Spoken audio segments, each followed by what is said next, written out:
स्वाद से सेहत तक में मैं संध्या मालवी। नमस्कार दोस्तों, जैसा कि आप लोगों को पता है कि हम 15 दिन के लिए समर वेकेशन पे गए थे जम्मू एंड कश्मीर। तो वहाँ से अभी लौटे हैं। तो हमारे गांव से काफ़ी आम आके रखे थे और काफ़ी तो सड़ गए थे, पक के ज़्यादा काले हो गए थे, तो उसको तो हटाना पड़ा। और बाकी उसमें से जो अच्छे अच्छे थे उसको हमने छांट के, अब वो भी जल्दी ख़राब हो जाते हैं, जल्दी कोई ख़त्म होने वाले थे नहीं, तो हमने उसकी फ्रूटी बना दे रहे हैं। और समर वेकेशन मतलब समर तो चल ही रहा, लोगों का आना जाना रहता है, तो फ्रूटी थोड़ा एक आध महीने तक सुरक्षित रहेगी। तो इसलिए हम सारे आम को अच्छे से धो धा के रख लिए हैं। करीब 2 डलिया के लगभग आम है। एक डलिया आपके पास सामने दिख रही है, एक डलिया उसके नीचे रखी हुई है। तो इन आमों को हमने धो धा के साफ़ कर लिया। अब इनका पल्प निकाल ले रहे हैं, क्योंकि ये दशहरी आम, अरे देसी आम है, छोटे छोटे हैं और ये गांव के देसी आम हैं। तो कुछ खट्टे कुछ मीठे, खट्टे मीठे हैं, जैसा भी है। तो इनका सारे पल्प हम निकाल लेंगे इस तरह से अच्छे से छान के। और सुबह सुबह ही हमने निकाल लिया है और फिर हम नहा के आए हैं।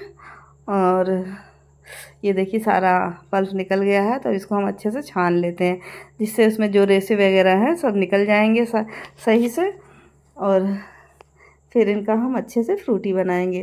तो इसको सारे हम छान ले रहे हैं, और छानने में थोड़ा सा टाइम लगता है, जल्दी ही छन जाते हैं। देसी आम है, बहुत मोटे तो हैं नहीं, पतले पतले तो वैसे ही से हैं पहले से। इसका रस पतला है और जल्दी से छन जाएगा। तो इस तरह से हमने सारे रस छान लिए हैं। और छानने के बाद जो इसका रेसा निकलेगा उसको हटा देंगे। और ये घर की फ्रूटी, होममेड फ्रूटी रहती है, बहुत ही अच्छी रहती है। और अपने हिसाब, बाहर की तो बहुत पतली अब आने लगी है, एकदम पानी जैसी रहती है, लेकिन घर की अच्छी सी रहती है, जो कि गाढ़ी भी रहेगी और थोड़ा मुंह में टेस्ट भी आएगा। और देसी आमों का टेस्ट भी अलग रहता है, बहुत अच्छा रहता है। कितने भी खा लो पता ही नहीं चलता। और ये देखिए सारे इस तरह से करीब आधा भगोना के लगभग, आधा भगोने से ज़्यादा बड़ा भगोना है, वो रस निकला था। तो हमने सारा इस तरह से इसका छान लिया, इतना सारा इसमें रेसा निकला है। तो इस रेसे को हटा देंगे दोस्तों। और अब चल रहे हैं हम इसकी फ्रूटी बनाने के लिए। तो इसको हम, अभी तक तो हम बाहर कमरे में बैठे थे, अब किचन में जा रहे हैं, क्योंकि बाहर थोड़ा अच्छा था, अब किचन में आ गए हैं दोस्तों। और इसको हमने गैस पे आँच पे रख दिया है और इसको बराबर चलाते रहेंगे, कि नहीं तो ये पके आम बहुत जल्दी नीचे पेंदी में लग जाते हैं। और इसमें हम कलछुल से करीब 3 कलछुल के लगभग हम चीनी डालेंगे, क्योंकि थोड़े खट्टे भी आम थे इसमें, थोड़े मीठे भी थे। और चीनी अपने स्वाद के अनुसार आदमी डालता है, क्योंकि कुछ आम मीठे रहते तो उसमें चीनी की ज़्यादा आवश्यकता नहीं पड़ती है। लेकिन ये देसी आम थे तो खट्टे मीठे दोनों तरह के थे, तो इसमें और किसी का फ्लेवर भी बहुत अच्छा था, जो कि मन को भा जाए। और इस तरह से थे, तो हमने चीनी डाल ली है। और इसको लगातार चलाते रहेंगे, नहीं तो पेंदी में लग जाएगा, क्योंकि स्टील का बर्तन है, नॉन स्टिक नहीं है, तो स्वाद को ख़राब कर देगा। इस तरह से चलाते रहते उबलने तक। और हमें लगा कि थोड़ा सा चीनी और डालना चाहिए, तो इसमें हमने 2 चम्मच और चीनी डाल दिया है। और करीब आधा चम्मच के लगभग इसमें नमक डाला है, क्योंकि नमक जो है इसके बैलेंस, स्वाद के बैलेंस को बराबर कर देगा, और बहुत ही अच्छी फ्रूटी हमारी तैयार होगी। अब इसको थोड़ा सा उबलने देंगे, बीच बीच में हम चलाते रहेंगे दोस्तों। इस तरह से ये उबल रहा है। और बीच में मेरी मोहल्ले की एक फ्रेंड आ गई थी, तो वो पूछ रही थी क्या कर रही हो, तो वो भी आके देखी, और उनसे भी बात करते जा रहे हैं। और फ्रूटी मेरी लगभग तैयार है, खोल रही है। तो इसको बराबर थोड़ा 5 मिनट 10 मिनट तक और उबलने देंगे, जिससे से अच्छे से पक जाए। और दोस्तों ये बहुत गाढ़ी थी, तो इसमें हमने लगभग 2 गिलास के लगभग, 3 गिलास के लगभग इसमें हमने पानी भी डाला था, क्योंकि बहुत गाढ़ी फ्रूटी नहीं है सही लगती।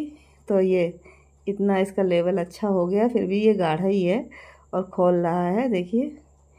तो ये फ्रूटी अब मेरी परफेक्ट बन गई है, जो कि अभी हम इसको ठंडा करके बोतल में रख लेंगे। और साफ़ सुथरी बोतल है तो उसमें रखेंगे दोस्तों। अब ये पूरा मेरा तैयार हो गया है, करीब 6-7 मिनट इसको उबलते हुए हो गया है। तो हमने गैस बंद कर दी है। अब इसमें हम 1 नींबू डालेंगे, जो कि इसके स्वाद को और भी इन्हेंस करेगा, और बहुत ही टेस्टी मेरा फ्रूटी तैयार होगा, जो सभी के मन को भाएगा।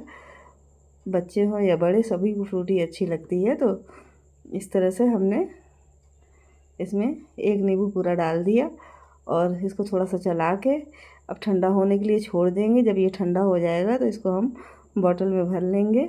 दोस्तों अब ये ठंडा हो गया है तो अब हम इसको बॉटल में भर ले रहे हैं। मेरे और सब कांच की बोतलों में जैम और रूह अफ़ज़ा वगैरह, कच्चे आम का शरबत बना के रखे थे, तभी कांच की कोई बोतल नहीं मिल रही थी। तो फ्रीज में मेरी ये कोल्ड ड्रिंक की बोतल थी, तो इसी में भर ले रहे हैं। और ये साफ़ सुथरी धुली हुई थी, फ्रिज में नहीं थी, बाहर थी, ये धुली धाली रखी हुई थी। तो इसमें हमने डाल लिया। ये भी छन्नी से इसको छान रहे थे, तो छोटी छन्नी पड़ रही थी और दिक्कत आ रही थी छानने में, तो हमने फिर बड़ी छन्नी उठाई, उससे अच्छे से छन जाता है। एक बार छानना ज़रूरी रहता है कि कहीं कुछ रेसा वगैरह या कुछ हो तो वो सही से अच्छे से पूरा एक जैसा मैश हो जाता है। इसलिए हमने छान ली सारी और बोतल में रख दिया है। दोस्तों ये थम्सअप की बोतल थी और लेबल भी नहीं हटा था। कोई बात नहीं, हम थम्सअप का कोई प्रचार नहीं कर रहे हैं, हम तो अपनी फ्रूटी रख रहे हैं, क्योंकि साफ़ सुथरी बोतल थी। कांच की बोतल इस समय मिल नहीं रही थी, तो इसी में रख लिया हमने। और पूरी 2 लीटर पूरी, मतलब 2 लीटर पूरी तैयार हुई है। और उसके बाद भी करीब 1.5-2 गिलास तक जूस और बचा हुआ है। ये देखिए, इसको सबको छान के हम उसमें रख देंगे। उसके बाद हम जो बचा रहेगा उसका हम जूस तैयार कर लेंगे दोस्तों, मतलब फ्रूटी अपना निकाल लेंगे। और ये देखिए, एक जग और भी फ्रूटी बची हुई थी एक बोतल भरने के बाद भी। तो हम 2 लोग हैं अभी, तो 2 गिलास निकाल ले रहे हैं और काफ़ी मात्रा में फ्रूटी तैयार हुई थी। और दोस्तों अपनी इच्छा अनुसार इसमें नारियल बुरादा और या चेरी वगैरह डाल सकते हैं। तो हमने इसमें चेरी डाली है और ये मेरे साथ है, तो इसको हमने दिया है, हेल्पर है, और हम दोनों लोग पी रहे हैं। पहले उसको दिया पूछने के लिए कि देखो कैसी बनी है, तो बता रही है बहुत अच्छी बनी है। और ये मेरे 2 लीटर तैयार हुआ है फ्रूटी, और इसको हम रख देते हैं। और दोस्तों थोड़ा सा उसने क्या बर्फ़ निकाल के दिया कि बर्फ़ डाल दो तो बहुत अच्छी लगेगी, क्योंकि अभी ये खाली नॉर्मल उस पर है, थोड़ा बर्फ़ पड़ जाएगी तो बहुत ही अच्छी लगेगी वाकई। और ये हमने बर्फ़ डाल दिया है। दोस्तों हमारी रेसिपी आप लोगों को कैसी लगती है, प्लीज़ शेयर कीजिए, लाइक कीजिए और कमेंट भी दीजिए। फिर मिलेंगे नई रेसिपी के साथ। नमस्कार दोस्तों।